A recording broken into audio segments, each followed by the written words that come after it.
Graça e paz, irmãos e irmãs, bom dia.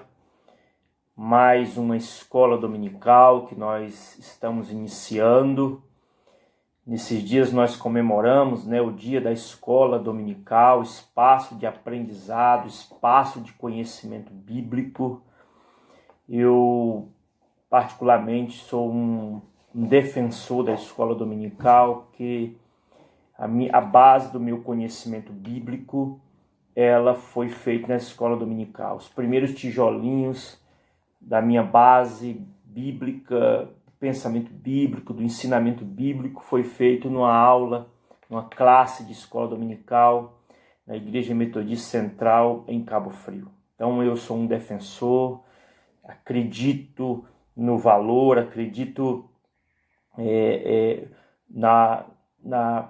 no objetivo final da escola dominical. Alguns dizem que como pode uma escola que não forma? Eu tenho um pensamento de que, na verdade, nunca se deve se formar, porque senão acaba. Então, é um aprendizado sempre. A gente tem que estar sempre aprendendo a palavra de Deus, porque nós temos aí um livro que nós estudamos, que é a palavra de Deus, que é inesgotável. Então, se a Bíblia é inesgotável, ao meu ver, a escola dominical também deve ser inesgotável, no sentido de que vai extrair da Bíblia os conhecimentos. Tem várias maneiras tem vários horários, tem várias dinâmicas, vários métodos, mas o espaço de conhecimento bíblico é a escola dominical. Então, nós, nessa proposta nossa, chegamos agora ao livro do profeta Jeremias. Semana passada nós estudamos o livro do profeta Isaías. E aí nós já chegamos até aqui pela graça de Deus. Quem faz esse estudo não sou eu, mas é a graça de Deus comigo, que me dá força, que me inspira, que renova a cada dia a unção do Senhor sobre a minha vida para ministrar esses estudos. E que os irmãos e irmãs aproveitem, valorizem sempre a escola dominical, os professores e professoras, porque é o espaço da base do conhecimento bíblico para os homens e mulheres do Senhor, para a criança, para os jovens, para toda a igreja.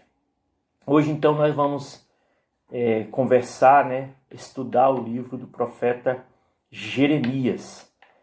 O livro do profeta Jeremias, como o de Isaías, é fantástico. São livros muito bons, são livros que edificam a nossa fé. São livros talvez um pouco complexos, porque a profecia naquele tempo ela não parece que ela está muito distante, da nossa realidade hoje, do pensamento ocidental e hoje no século XXI, mas o Espírito Santo ele nos direciona. Existem os estudos, os estudiosos que nos ajudam a compreender melhor os livros dos profetas. Então, existem vários chamados, irmãos e irmãs. Um dos chamados é o ensino. Então, tem pessoas que são chamadas para o ensino. Então, esses estudiosos que são chamados para o ensino, eles aqui estudam a palavra de Deus e nos ajudam, a compreender melhor a palavra de Deus. Então, os livros, os artigos que esses homens e mulheres que são chamados para ensinar a igreja, é que a gente tem que se alimentar deles, porque eles é que facilitam o nosso acesso à palavra de Deus nos explicando. Então, seguindo esses estudiosos, é que eu tenho feito esses estudos para a edificação dos irmãos das irmãs e da minha própria edificação, porque esses estudos eles edificam a nossa vida e nos ajudam na compreensão da palavra. Livro de Jeremias. O livro de Jeremias, a mensagem do livro de Jeremias tem a ver com o nome do autor, que é Jeremias. A palavra Jeremias significa o Senhor estabelece. O Senhor estabelece. Então nós vamos entender nesse livro que o Senhor estabelecerá a sua vontade. O Senhor estabelecerá a profecia. o Senhor estabelecerá Jeremias como profeta. Então, vamos olhar a palavra, irmãos. Então, nós entendemos que a profecia de Jeremias é a profecia que vai estabelecer aquilo que é do Senhor para o povo de Israel. E Jeremias, ele profetizou aproximadamente 40 anos. Jeremias profetizou 40 anos. E os irmãos vão ver no decorrer do livro, que foram 40 anos de pregação sem resultados algum aparente. Depois nós vamos ver como que se deu isso.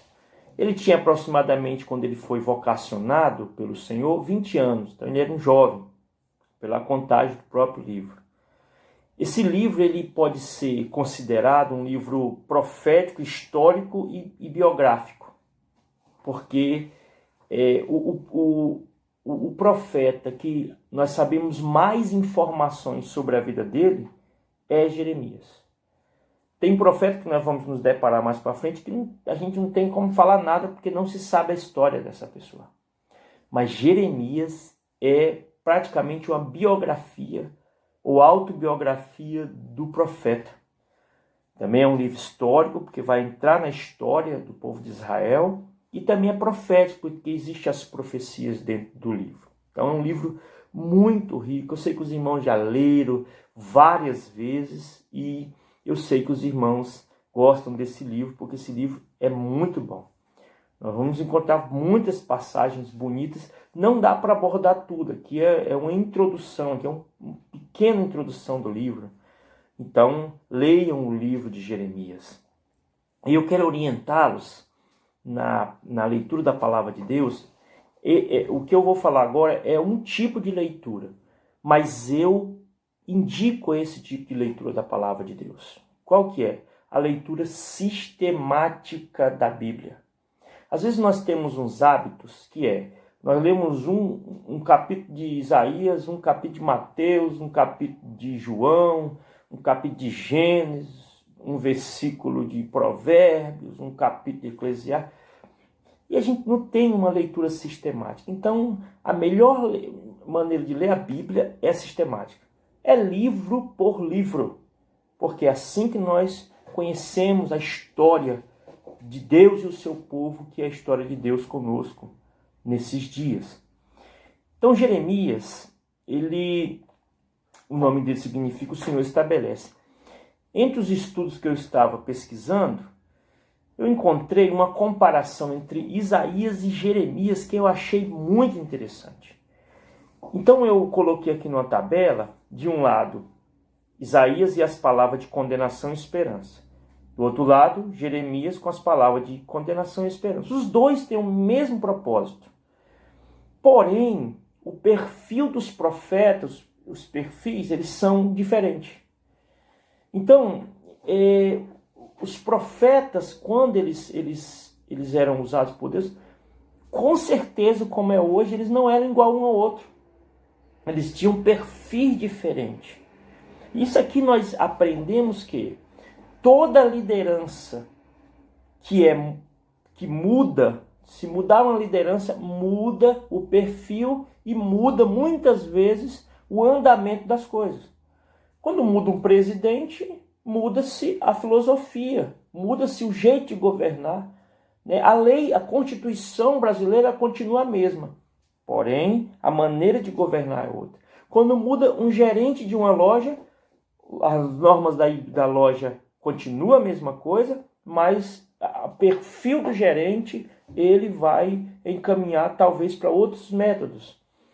Um técnico de um time de futebol, as normas do time continuam a mesma, os propósitos, as metas, mas a maneira de treinar os jogadores ela é diferente, porque o perfil da liderança ela é diferente.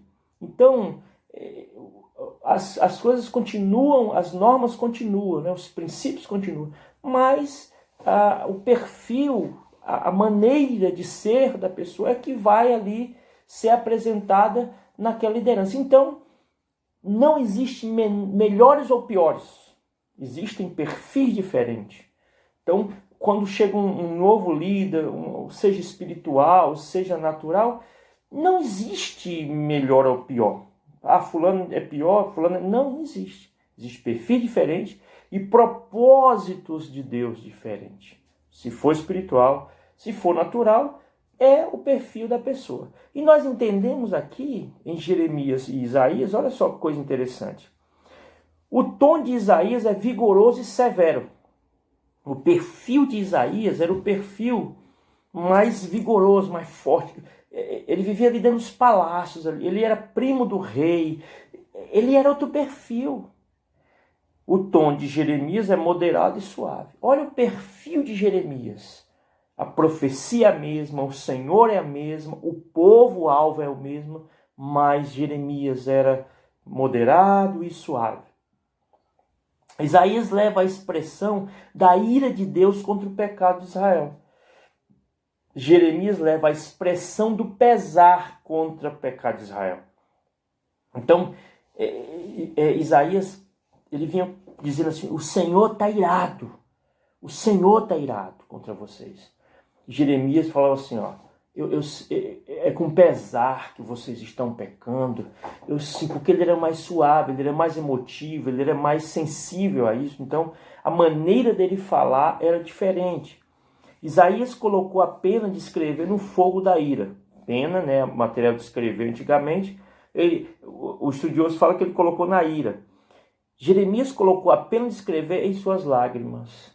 Então, nós vamos entender mais para frente que nós não temos nenhum registro de que Isaías chorou.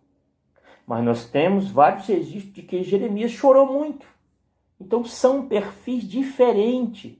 São profetas diferentes. Profecia leva para o mesmo objetivo. Mas o profeta é diferente. Isaías profetizou a restauração com muita alegria. Nós vemos lá Isaías de 40 a 66, a alegria de Isaías pela restauração. Jeremias profetizou a restauração, mas ainda continuou lamentando pelo pecado do povo. Então Jeremias ele se alegrou, mas ele ficou lamentando, ele ficou, poxa, por que o povo fez isso? Por que o povo fez dessa forma? Não precisava ter acontecido isso. Então, aqui nós vemos que mudando a liderança, mudando o profeta, muda a maneira de profetizar. Não muda a profecia, muda a maneira de profetizar. Então, é muito interessante. Na igreja também, nós não podemos mudar os princípios, a palavra de Deus. Muda-se, talvez, os perfis, muda-se, talvez, as maneiras de trabalhar, mas não existe pior nem melhor. Existem perfis diferentes. A profecia é a mesma. Então nós temos que entender isso. Porque no nosso caso tudo é reino de Deus. É reino de Deus. Então nós estamos trabalhando para Jesus Cristo, o reino de Deus. Então, qualquer que seja o perfil, Deus quer te usar. Deus te abençoe muito. Porque Deus quer te usar. Deus quer te usar. A bênção de Deus esteja sobre a sua vida. Mas deixa Deus te usar do seu jeito, do seu perfil. Você não é melhor nem pior. Você é você que Deus quer usar. Então, entenda essa mensagem. História de Jeremias. Como eu fiz a história de Isaías, eu também vou fazer a história trouxe aqui a história de Jeremias. Jeremias era filho de sacerdote. Olha só, Isaías não era. Jeremias era filho de sacerdote. Então, ele morava na cidade de Anatote, 6 quilômetros de Jerusalém. E Jeremias, ele com certeza seria um sacerdote. Ou nós podemos considerar ele um sacerdote. Por quê? Filho de sacerdote, ora, sacerdote é. Se a gente puder dizer isso. Filho de peixe, peixinho é. Filho de sacerdote, sacerdote é. Porque a linhagem sacerdotal ela vem de pai para filho. Então Jeremias ele poderia ser considerado um sacerdote, porque ele era filho de sacerdote. Então, ele conhecia o sacrifício, ele foi criado com sacrifício, com a lei, com o ambiente da adoração ao Senhor, do sacrifício ao Senhor. O pai dele era o sacerdote. Então, ele estava dentro do ambiente sacerdotal. Mas, no meio deste caminho, eu coloquei aqui, sacerdotes e profetas. Sacerdote era por direito de nascimento. Profeta era por vocação divina. Então, Jeremias era um sacerdote chamado para ser profeta. Olha que coisa interessante. Jeremias era um sacerdote que foi vocacionado para ser profeta. E a profecia, quer dizer, o profeta era vocacionado por Deus. Deus que chamava o profeta e o preparava e enviava, né? Capacitava e enviava para a missão profética. Isaías, ele casou com a profetisa, teve 2 filhos que eram os nomes proféticos. Jeremias foi impedido de casar. Olha só, impedimento do casamento. Jeremias 16, 2. Não tomarás mulher, não terás filho nem filhas neste lugar.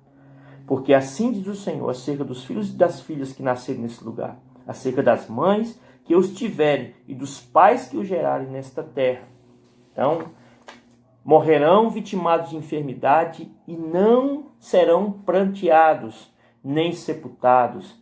Servirão de esterco para a terra, a espada e a fome os consumirão, e o seu cadáver servirá de pasto, as aves do céu e os animais da terra.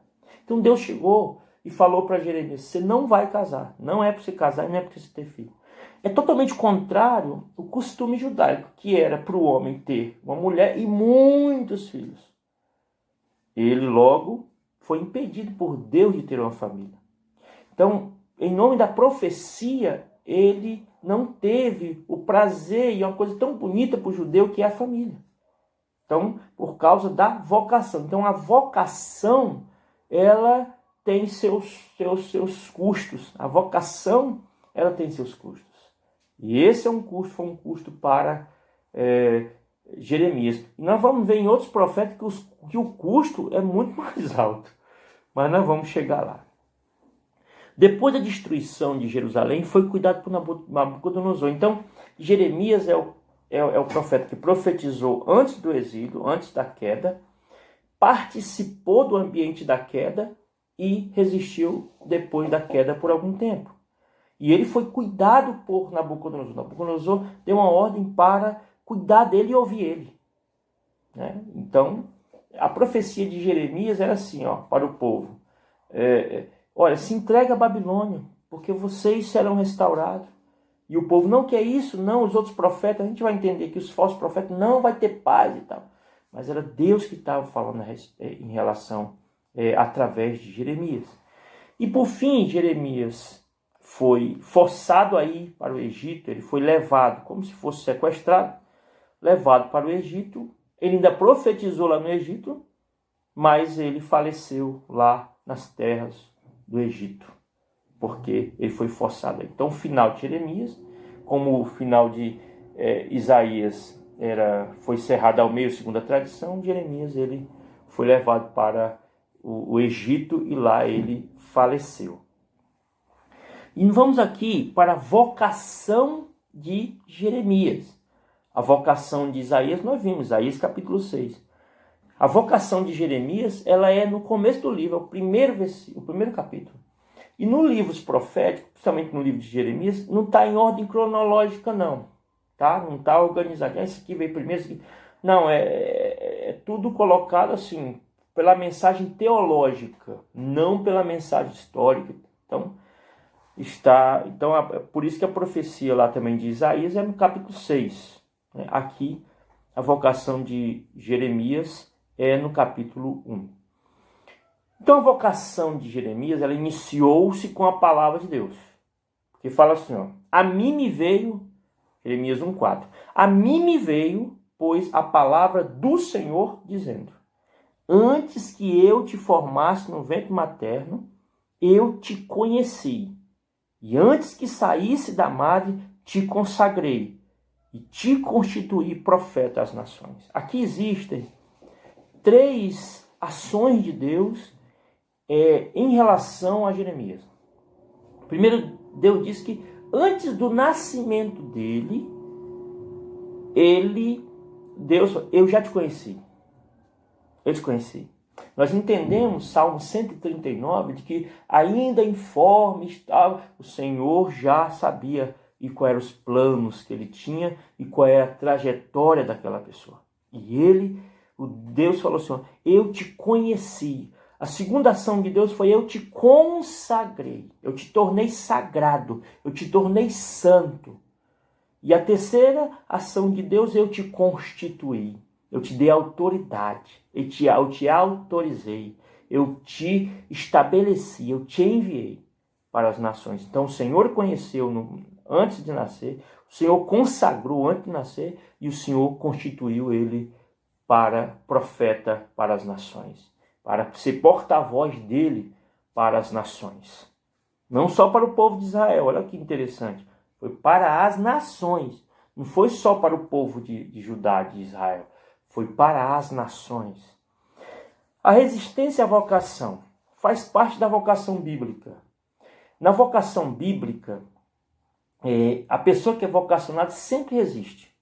E na vocação mesmo, real, de Deus, existe realmente uma resistência. Existe se fazer de mal entendido, não entendi, o Senhor não está me chamando, então tenta ir para outro lugar.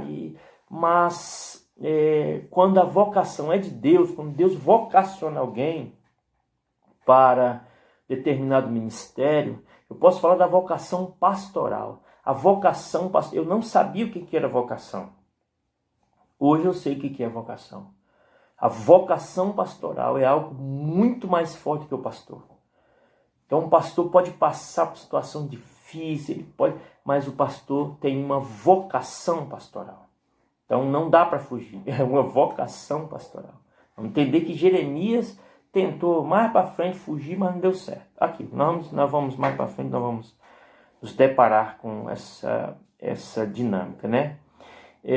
A resposta do Senhor, a resistência à vocação, Jeremias 1,6. Então lhe disse eu, Senhor Deus, eis que não sei falar, porque não passo de uma criança. Se os irmãos e irmãs atentarem, né, para outras vocações, por exemplo, Moisés falou que não sabia falar, que mandasse outro. Gideão falou que sou o menor, sou o pior, sou da família. Então esses são 2 exemplos. E Jeremias, não, eu sou um menino, não sei falar. Então existem várias outras vocações que as pessoas olham para eles e dizem, olha, eu sou limitado, não consigo. Mas não é pela força da pessoa, é pelo poder e a unção de Deus. E aí Deus responde para ele, Jeremias 1,7. Mas o Senhor me disse, não digas, não passo de uma criança, que a todos que eu te enviar irás, e tudo que eu te mandar falarás. Aleluia.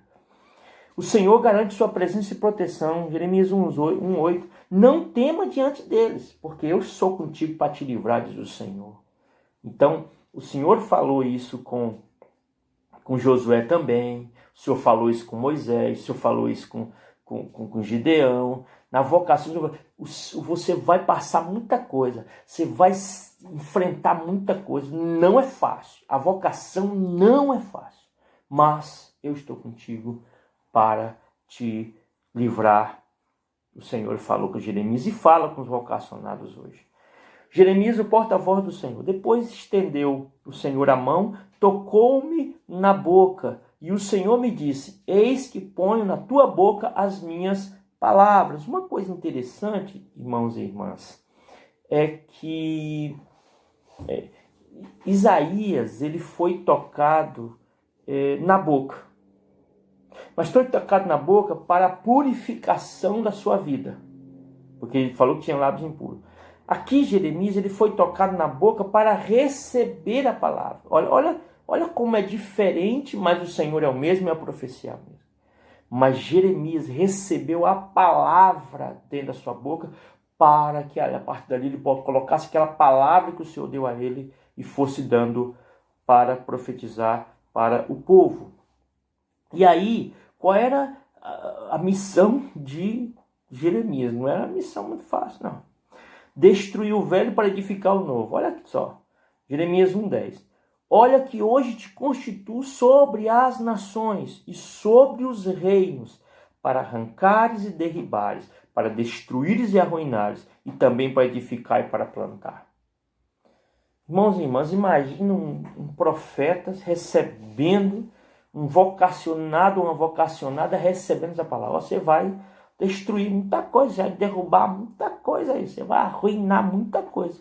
Mas depois que você arruinar, depois que você destruir aquilo que tem que ser destruído em nome do Senhor, você vai edificar e vai plantar. Então, para que o novo consiga crescer, o velho tem que ser quebrado.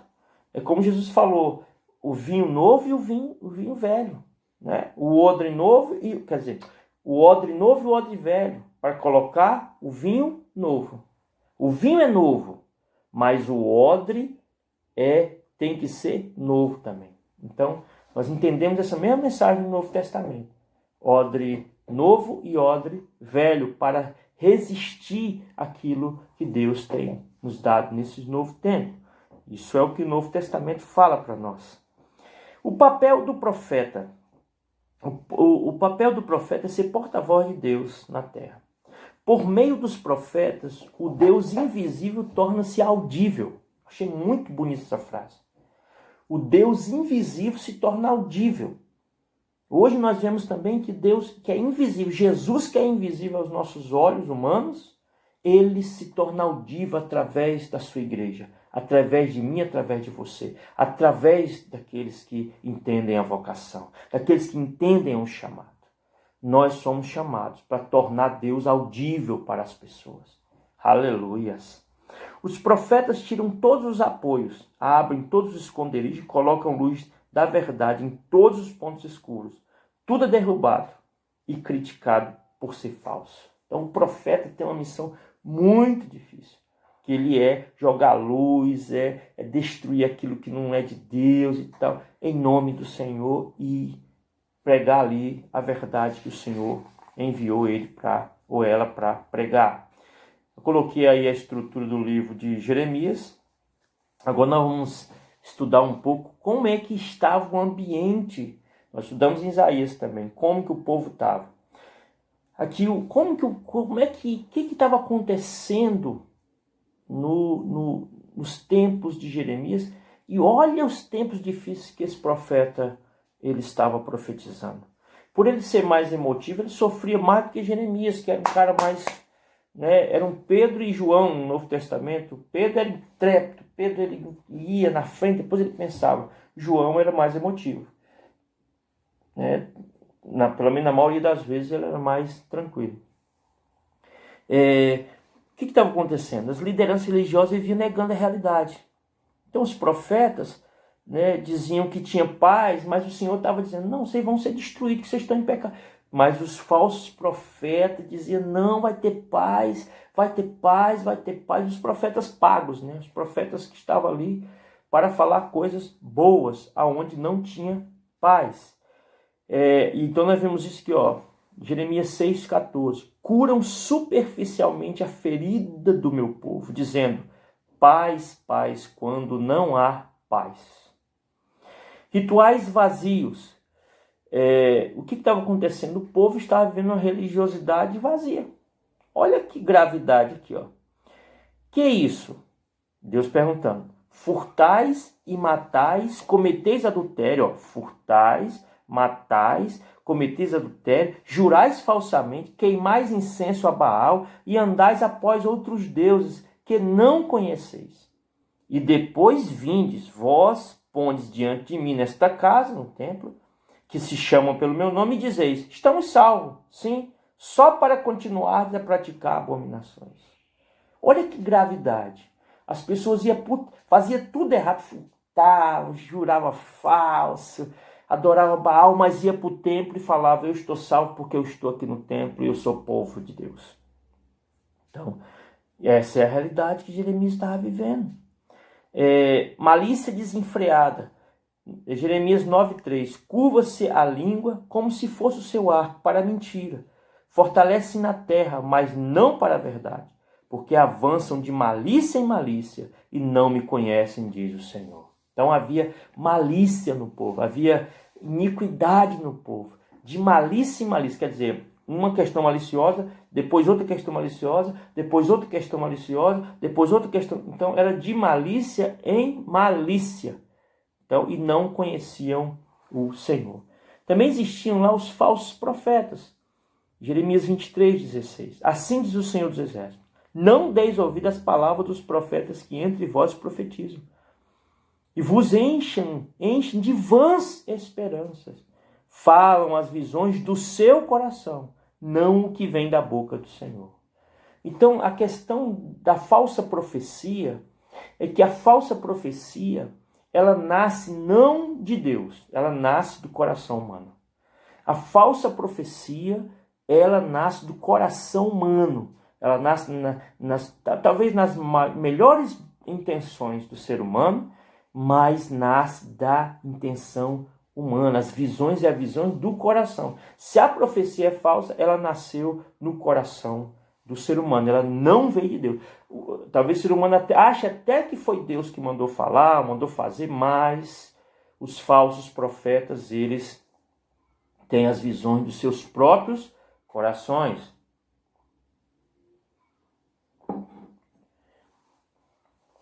E as pessoas estavam confiando inutilmente em algumas coisas.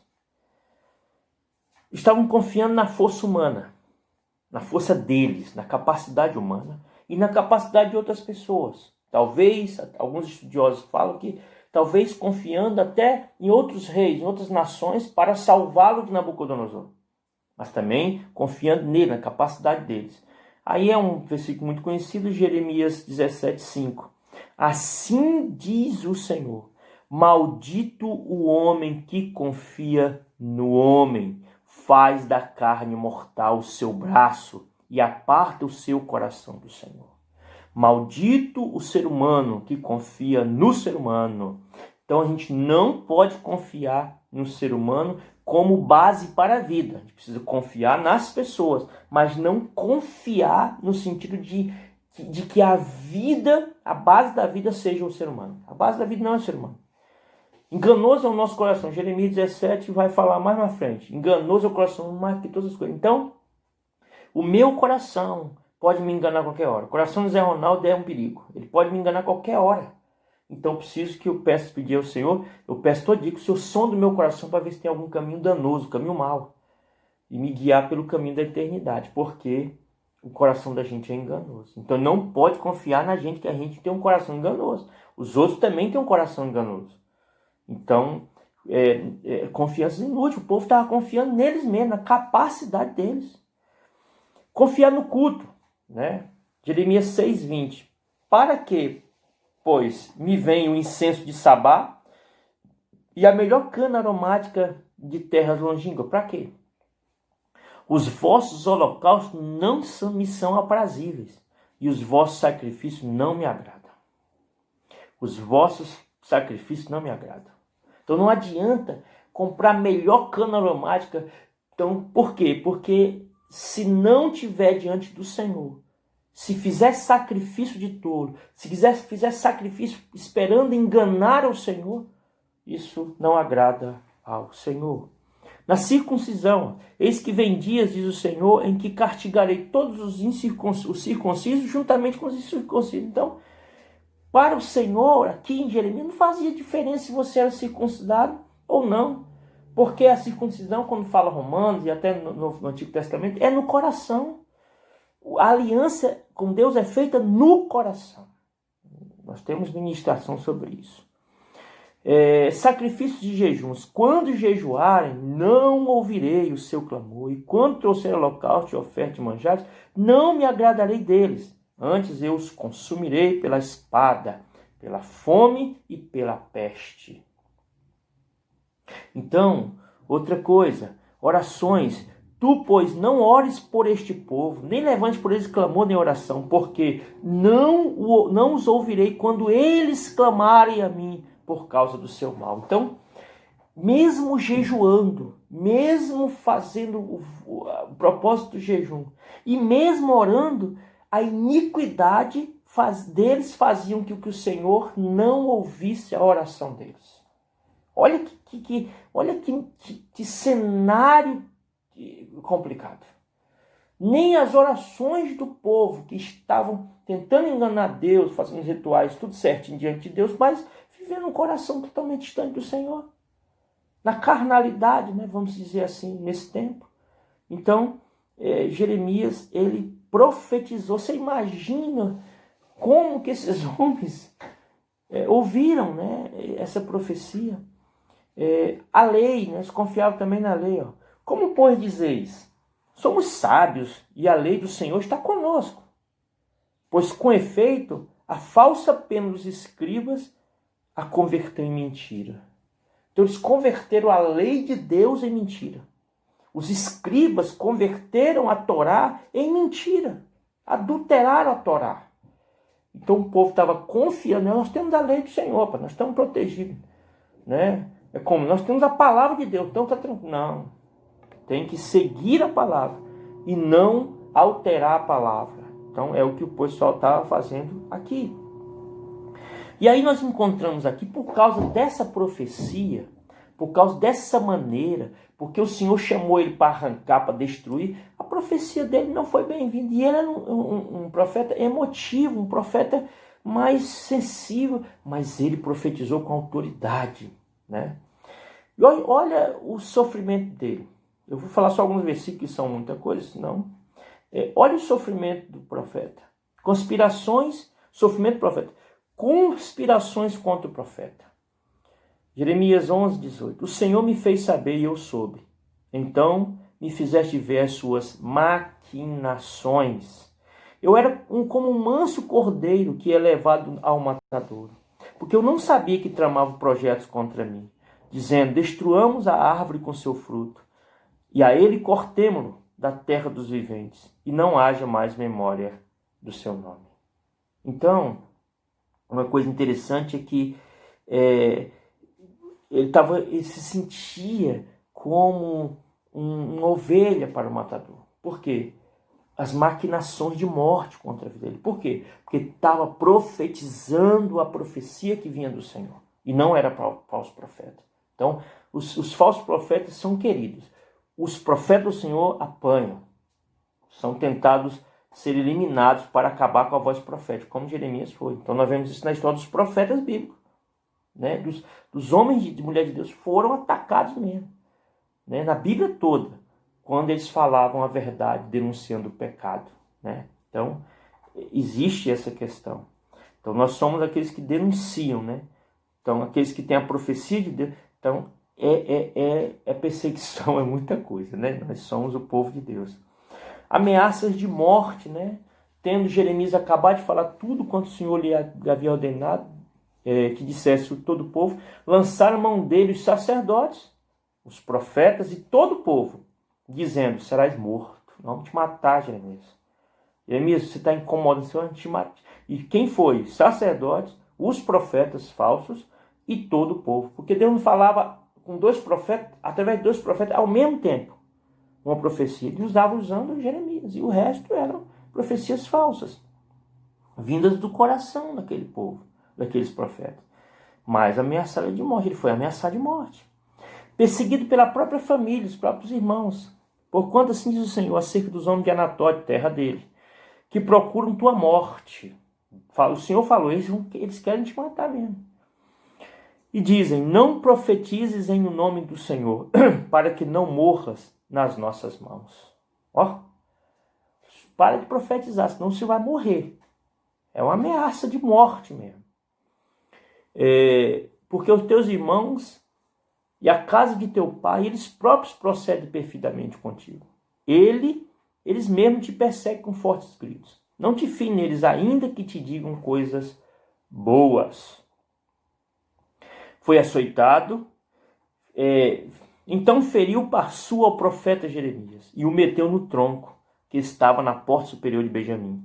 Na casa do Senhor, no dia seguinte, Parsua tirou Jeremias do tronco. Então, Jeremias foi açoitado. Passu, que era um líder lá, bateu em Jeremias, espancou Jeremias, açoitou Jeremias. Açoitou para que fosse calada a profecia, calada a palavra de Deus que estava sendo direcionada para o povo. Foi colocado em uma cisterna de lama.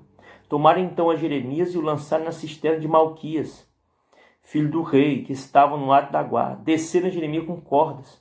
Na cisterna não havia água, senão lama, e Jeremias se atolou na lama.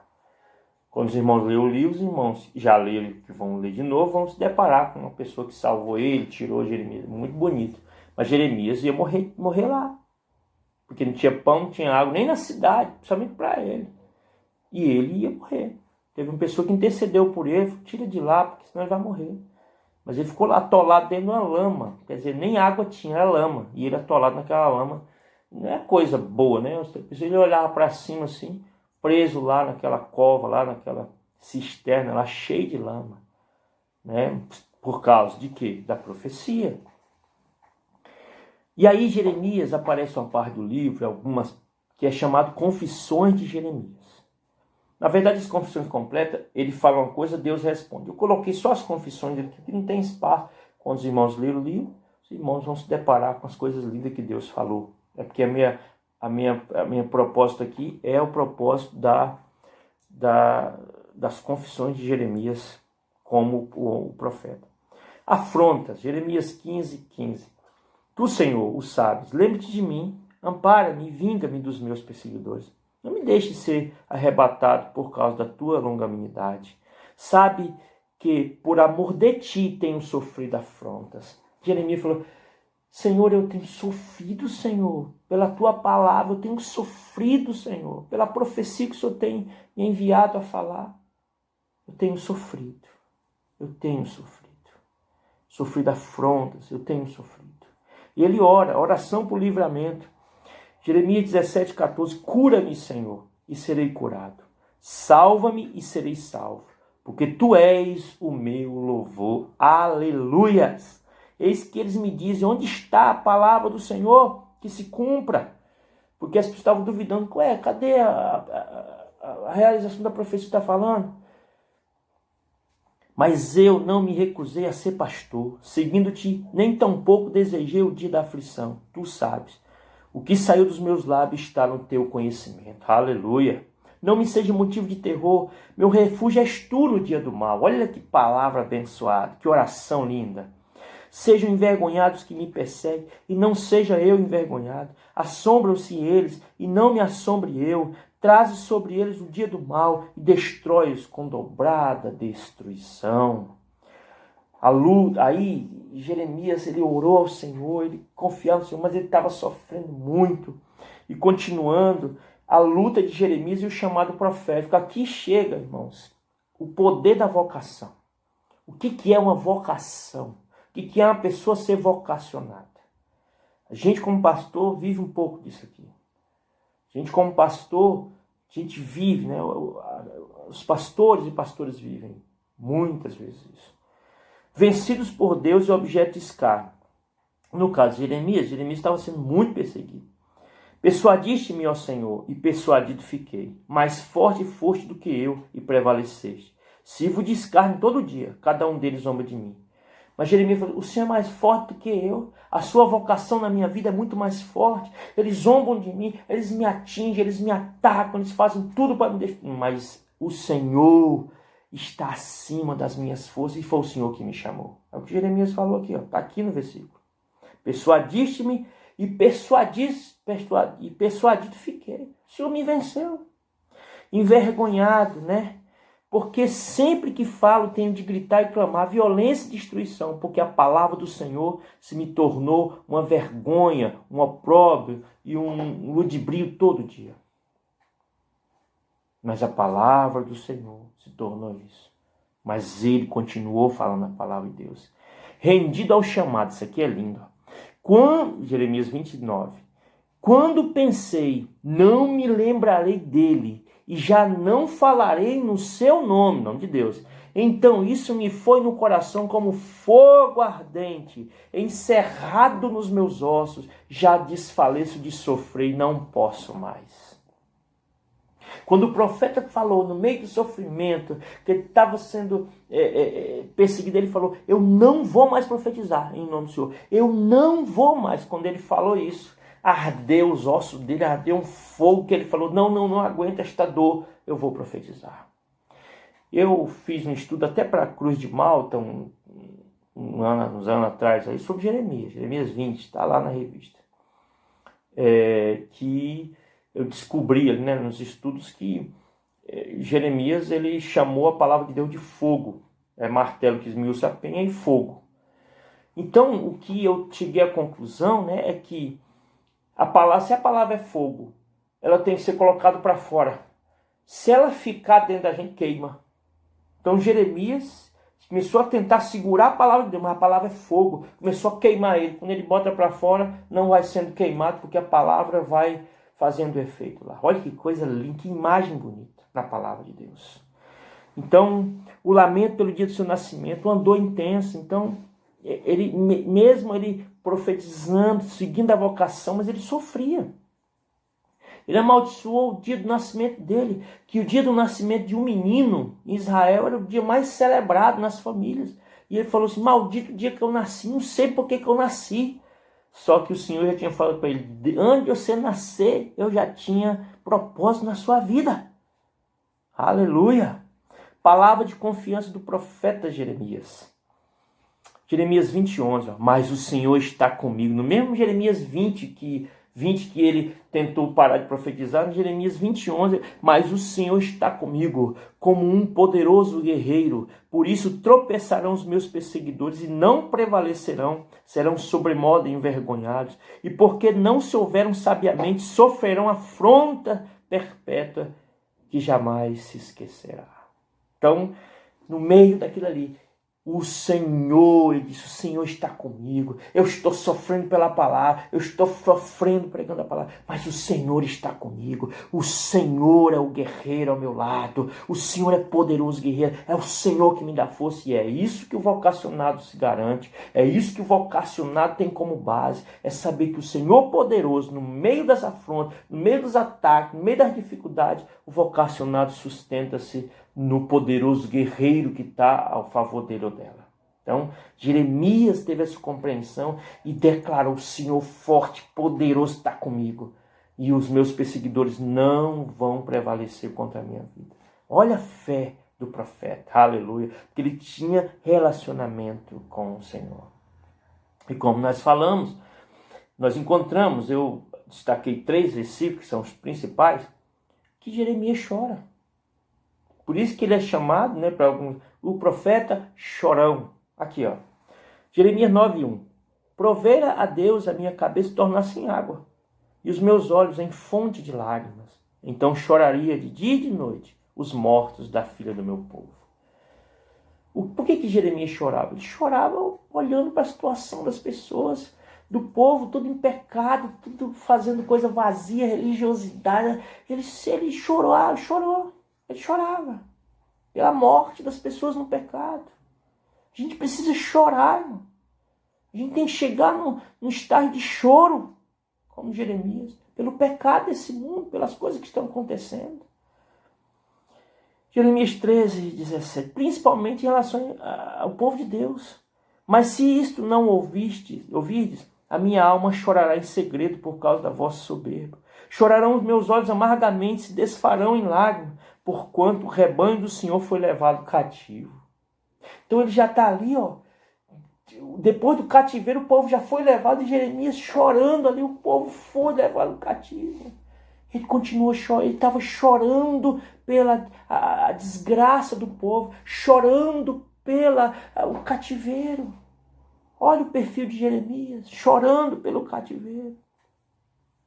Portanto, lhe dirá essa palavra, os meus olhos derramam lágrimas, de noite e de dia, e não cessam, porque a virgem, filha do meu povo, está profundamente golpeada, de ferida muito dolorosa. Então ele começou a chorar, dizendo que o povo de Israel, que a nação santa, estava ferida, com uma ferida muito dolorosa. Então o profeta viu a realidade do povo, o profeta profetizou, ninguém ouviu, e ele estava agora chorando o resultado, né? Então, todas as profecias de Jeremias cumpriram. As pessoas, cadê a olha aqui, ó, próxima parte. A profecia sem resultado. 23 anos profetizando sem resultado. Só isso aqui, mas a gente entende que é 40 anos. Mas olha aqui, ó. Durante 25:3. Durante 23 anos, Jeremias falou. Desde o 13º de Josias, filho de Amon, rei de Judá, até hoje, tem vindo a minha palavra do Senhor. E começando de madrugada, eu vou-la ter anunciado, mas vós não escutaste. Então Jeremias falou, são 23 anos que eu estou pregando para vocês, são 23 anos que o Senhor está falando para esse povo, 23 anos. E vocês não me ouvem, e vocês não querem a palavra. E qual foi o resultado? O choro de Jeremias, porque o povo foi para o cativo. O vocacionado e a vocação trabalha para o Senhor. Ele não trabalha para o povo. Ele não trabalha para o povo. Ele trabalha para o Senhor. Ele trabalha para o reino de Deus. Então, todo vocacionado, hoje nos casos do vocacionado, dos pastores, eles não trabalham para o povo, eles trabalham para Deus. Que Deus usa eles para chegar até a comunidade de fé. Mas o pastor, a pastora, o vocacionado de qualquer área, ele é um servo do Senhor Jesus, nesses dias de hoje. E Jeremias estava ali profetizando, chorando e tal, mas ele cumpriu o seu chamado. É muito bonito. 23 anos sem resultado. As profecias de esperança de Jeremias.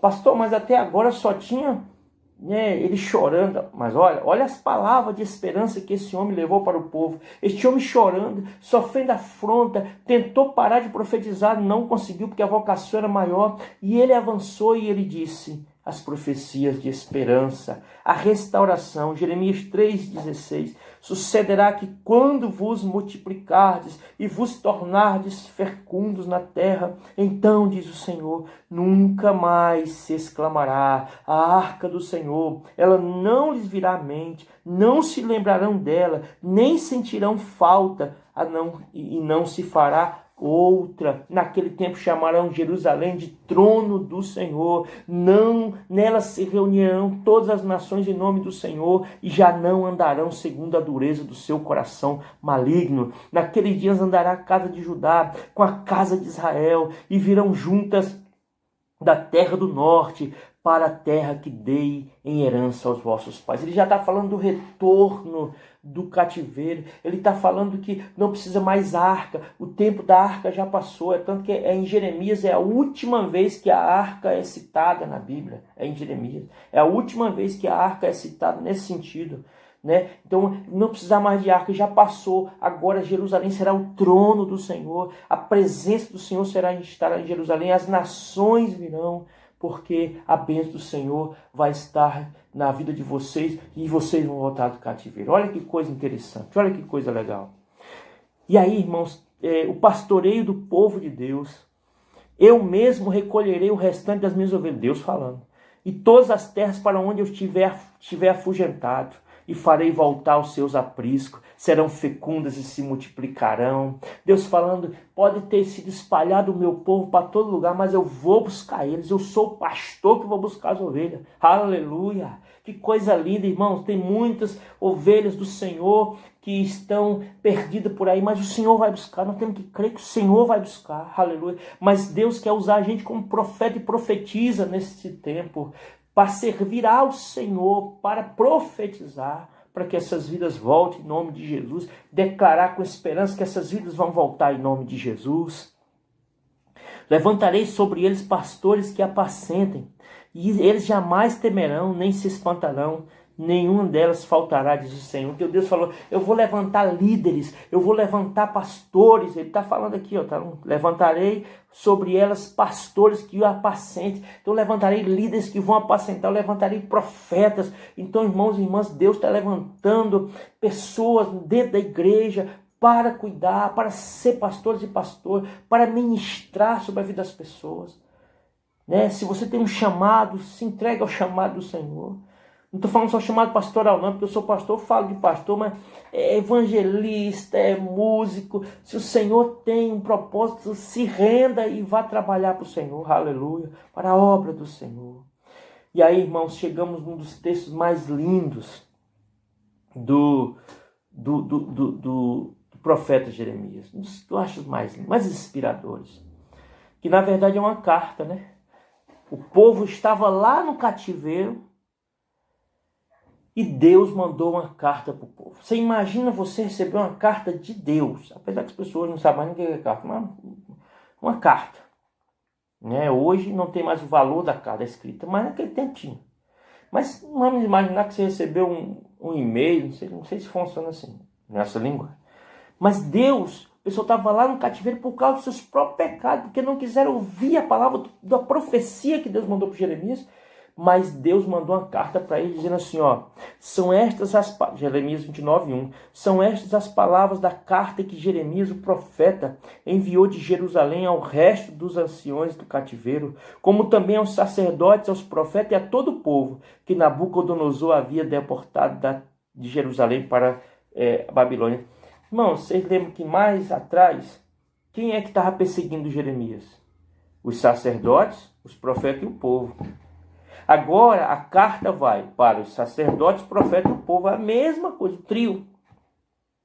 Olha como é que o profeta, ele apanhou e tal, mas ele continuava profetizando para essas pessoas, profetizando agora esperança. E aí, qual é o conteúdo da carta? Jeremias 29:11, eu é que sei que pensamentos tenho a vosso respeito, diz o Senhor, pensamento de paz e não de mal, para vos dar o fim que desejais. E essa palavra pensamento significa projetos, propósito no hebraico.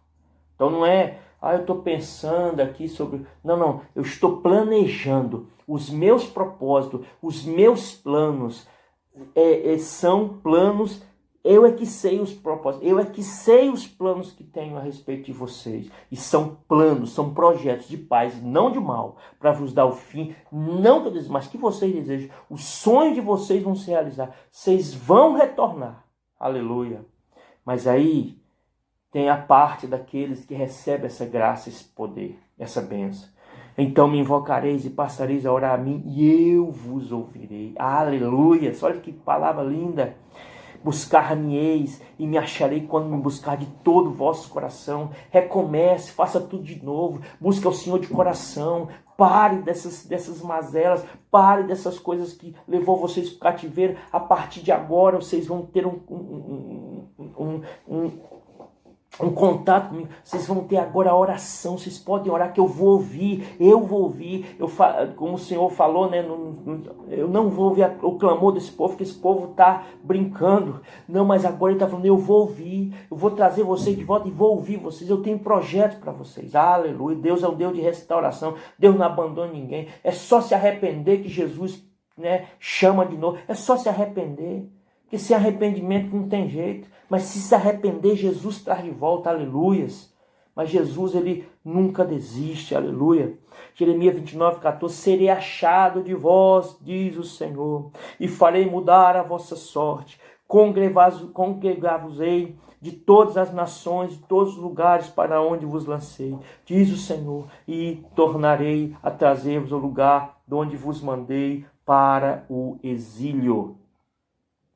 Olha que coisa interessante, serei achado de vós. Irmãos, se a gente puder comparar, se a gente se esconder de uma criança de 2 anos, ela nunca nos achará. Nós somos adultos. Se o Senhor se esconder de nós, a gente nunca vai achar o Senhor. Mas o Senhor é como se a gente, um adulto, a criança nos procurando e a gente, olha, eu estou aqui. Ela não queria encontrar, mas a gente se deixa achar. Deus, aleluia, falou para o povo, vocês vão me encontrar. Eu sou muito maior, mas eu vou deixar vocês me encontrarem. Aleluia, quando vocês me buscarem de todo o coração. Aleluia, bendito seja o nome do Senhor. Que coisa linda, irmãos e irmãs, coisa linda. Aleluia, e vou trazer vocês do exílio, o Senhor falou. Aleluia. Glória a Deus. Nova aliança.